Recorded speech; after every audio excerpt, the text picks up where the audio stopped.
ఇండియాలో ఇప్పటివరకు largest airports and busiest airports ఇలా చాలానే చూసాం. కానీ ఇండియా వైడ్గా కాకుండా ఓన్లీ మన సౌత్ ఇండియాలోనే busiest and most beautiful airport ఒకటి ఉందని తెలుసా? అది కూడా ఎక్కడో కాదు, మన నైబరింగ్ స్టేట్లోనే, అంటే మన పక్క రాష్ట్రంలోనే, కర్ణాటక.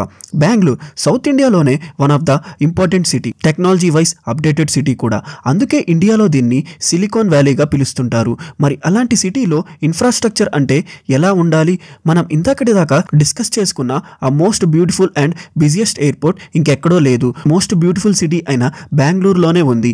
బెంగళూరులో ఉన్న ఈ కెంపెగౌడ ఇంటర్నేషనల్ ఎయిర్పోర్ట్ మన సౌత్ ఇండియాలోనే one of the beautiful airport. దీంట్లో టెర్మినల్ 2ని రీసెంట్గానే కన్స్ట్రక్ట్ చేశారు. ఆ టెర్మినల్ కన్స్ట్రక్షన్ చేసినప్పటి నుంచి ఈ ఎయిర్పోర్ట్ స్టాండర్డ్సే మారిపోయాయి. సో మనం ఈ వీడియోలో ఆ బ్యూటిఫుల్ ఎయిర్పోర్ట్ గురించి క్లియర్గా తెలుసుకుందాం. అంతకంటే ముందు మీరు ఇంకా మన ఛానల్ని సబ్స్క్రైబ్ చేసుకోలేదా? అయితే వెంటనే మన ఛానల్లో వీడియోస్ ఒకసారి చూడండి. మన ఛానల్లో మొత్తం కన్స్ట్రక్షన్ అండ్ డిజైన్ గురించి వీడియోస్ చేస్తూ ఉంటాం. వీడియోస్ నచ్చితే లైక్ చేయండి అండ్ సబ్స్క్రైబ్ చేసుకోండి. ఇంకా ఎయిర్పోర్ట్ విషయానికి వస్తే బెంగళూరు సిటీకి నార్త్ సైడ్లో 30 కిలోమీటర్స్ డిస్టెన్స్లో 4000 ఎకర్స్లో స్ప్రెడ్ అయి ఉంటుంది ఈ ఎయిర్పోర్ట్. దీన్ని 2008లో అంటే 15 ఇయర్స్ క్రితం స్టార్ట్ చేశారు. అప్పటి నుంచి ఈ ఎయిర్పోర్ట్లో ఆపరేషన్స్ జరుగుతూనే ఉన్నాయి. కర్ణాటక స్టేట్లోనే విజయనగర ఎంపైర్ ఉండేది కాబట్టి 16th సెంచరీలో బెంగళూరు సిటీని కన్స్ట్రక్ట్ చేసిన విజయనగర ఎంపైర్ అయిన కెంపెగౌడ పేరు ఈ ఎయిర్పోర్ట్కి పెట్టారు. స్టార్ట్ చేసింది మరి 2008లో కాబట్టి అప్పటి ప్యాసింజర్ అండ్ ఎయిర్పోర్ట్కి ఉండే రష్ని బట్టి ఓన్లీ 1 టెర్మినలే ఉండేది. అయితే ఇప్పుడు అలా లేదు. బస్, ట్రైన్సే కాకుండా ఫ్లైట్లో జర్నీ చేసే వాళ్ళ నెంబర్ కూడా ఇంక్రీజ్ అయ్యింది. సో వాళ్ళని దృష్టిలో పెట్టుకొని అలాగే బెంగళూరు సిటీ స్టాండర్డ్స్ని బేస్ చేసుకొని ఈ ఎయిర్పోర్ట్ని అప్డేట్ చేశారు. ఈ అప్డేట్లో కెంపెగౌడ ఇంటర్నేషనల్ ఎయిర్పోర్ట్ రూపురేఖలే మారిపోయాయి. దెబ్బకి ఇండియాలోనే one of the beautiful airports లిస్ట్లో ఇది కూడా చేరిపోయింది. అసలు ఈ ఎయిర్పోర్ట్ ఇంత అందంగా ఉండటానికి రీజన్స్ ఏవో చూద్దామా? మొదటగా మాట్లాడుకోవాల్సింది ఆర్కిటెక్చర్. ఏదైనా నార్మల్ బిల్డింగ్ కానీ లేదా ఆఫీస్ కాంప్లెక్స్ అయినా కానీ దాంట్లో ఫస్ట్ చూసేది ఆర్కిటెక్చర్ అండ్ డిజైన్. అదే ఇంకా ఎయిర్పోర్ట్స్ విషయానికి వస్తే వీటిని డిజైన్ చేసేటప్పుడు చాలా కేర్ తీసుకోవాలి. ఎందుకంటే ఎయిర్పోర్ట్స్ అనేవి కంట్రీ ఇన్ఫ్రాస్ట్రక్చర్లో మేజర్ రోల్ ప్లే చేస్తాయి. మరీ ముఖ్యంగా బెంగళూరు లాంటి సిటీకి అయితే ఇంకా ఆలోచించాల్సిన అవసరమే లేదు. సో అమెరికన్ ఆర్కిటెక్చరల్ కంపెనీ అయిన స్క్విడ్మోర్ ఓవింగ్స్ ఈ కెంపెగౌడ ఇంటర్నేషనల్ ఎయిర్పోర్ట్ని డిజైన్ చేసింది. దీని డిజైన్కి వరల్డ్ వైడ్ ఉన్న ఎయిర్పోర్ట్స్లో ఇది కూడా one of the beautiful airports లిస్ట్లో చేరింది.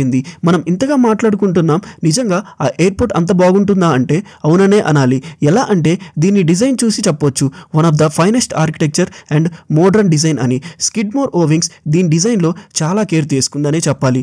ఎందుకంటే వాళ్ళు చేసిన హార్డ్ వర్క్ మనకి ఇప్పుడు ఫిజికల్గా కనిపిస్తూనే ఉంటుంది. టోటల్గా టెర్మినల్ 2 2,55,000 స్క్వేర్ మీటర్స్లో స్ప్రెడ్ అయి ఉంటుంది. దీంట్లో అన్నీ ఉంటాయి. ఒక ఎయిర్పోర్ట్ డిజైన్ అనే కాదు, ఈ ఎయిర్పోర్ట్లో ఇంకో ఇంట్రెస్టింగ్ థింగ్ కూడా ఉంటుంది. అదే గార్డెన్. అందుకే ఈ టెర్మినల్ని టెర్మినల్ ఇన్ గార్డెన్ అని పిలుస్తుంటారు. మనం ఒకసారి ఈ టెర్మినల్లో ఎటు చూసినా కంప్లీట్గా గ్రీనరీతో ఫిల్ అయి ఉంటుంది.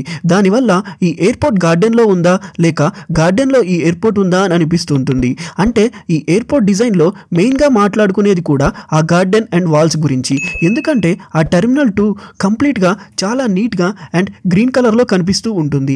టెర్మినల్ మొత్తం కూడా 10,000 స్క్వేర్ మీటర్స్లో వాల్స్ ఉంటాయి. అవి మొత్తం కూడా గ్రీన్ వాల్సే. అండ్ అలాగే హ్యాంగింగ్ గార్డెన్స్ పైన టెర్మినల్ రూఫ్ టాప్కి అటాచ్ అయి ఉంటాయి. And outdoor gardens. టెర్మినల్ బయట మొత్తం గ్రీనరీ, ఇలా ఎయిర్పోర్ట్ మొత్తం గ్రీనరీతో నింపేశారు. అండ్ ఎయిర్పోర్ట్ ఇంటీరియర్ చూసుకుంటే సీలింగ్కి ఉండే స్కైలైట్స్కి కూడా ఫ్లవర్స్ అండ్ ప్లాంట్స్ ఉంటాయి. వీటిని చూస్తుంటే ఎయిర్పోర్ట్ ఒక జంగిల్లా అనిపిస్తుంది. అండ్ అలాగే లార్జ్ పెరిమీటర్ కలిగిన కర్టైన్ వాల్స్ ఉంటాయి. ఈ టెర్మినల్ 2 ఎంటైర్ ల్యాండ్స్కేప్లో 620 ఎండమిక్ ప్లాంట్స్ ఉంటాయి. ఎండమిక్ ప్లాంట్స్ అంటే ఇవి ఓన్లీ సర్టెన్ రీజియన్లో సర్వైవ్ అవుతాయి. లైక్ మౌంటైన్ రేంజ్లో కానీ ఐలాండ్లో కానీ ఇలా ఒక లిమిటెడ్ ఏరియాస్లో మాత్రమే సర్వైవ్ అవుతాయి. అలాంటి ఎండమిక్ ప్లాంట్స్ని ఈ ఎయిర్పోర్ట్లో ప్లాంట్ చేశారు. అండ్ అలాగే ఎయిర్పోర్ట్ మొత్తం మీద 3,600 ప్లాంట్ స్పీసెస్ ఉన్నాయి. అండ్ అలాగే ఈ ఎయిర్పోర్ట్లో సర్టెన్ ఇంటీరియర్ అండ్ ఎక్స్టీరియర్ ప్లేసెస్లో ఇంజనీర్డ్ బ్యాంబూని యూజ్ చేశారు. ఇలా ఎయిర్పోర్ట్ మొత్తం గ్రీనరీతో నిండిపోయి ఉంటుంది. అందువల్ల మన ఇండియాలో ఉన్న ఎయిర్పోర్ట్స్లోనే one of the cleanest and environmentally stable airport అని చెప్పొచ్చు. ఈ టెర్మినల్ 2 కన్స్ట్రక్షన్ని 2019లో స్టార్ట్ చేశారు. స్కిడ్మోర్ ఓవింగ్స్ ఎయిర్పోర్ట్ని డిజైన్ చేస్తే L&T కన్స్ట్రక్షన్ కంపెనీ ఈ ఎయిర్పోర్ట్ని 3000 crores-తో కన్స్ట్రక్ట్ చేసింది. 2022లో ప్రైమ్ మినిస్టర్ నరేంద్ర మోడీ గారు ఈ ఎయిర్పోర్ట్ టెర్మినల్ 2ని ఇనాగ్రేట్ చేశారు. Thanks for watching guys. This is the video of beautiful airport in south India. వెళ్ళే ముందు వీడియోని లైక్ చేయండి అండ్ కంటెంట్ నచ్చితే ఇలాంటి వీడియోస్ కోసం మన ఛానల్ని సబ్స్క్రైబ్ చేసుకోండి.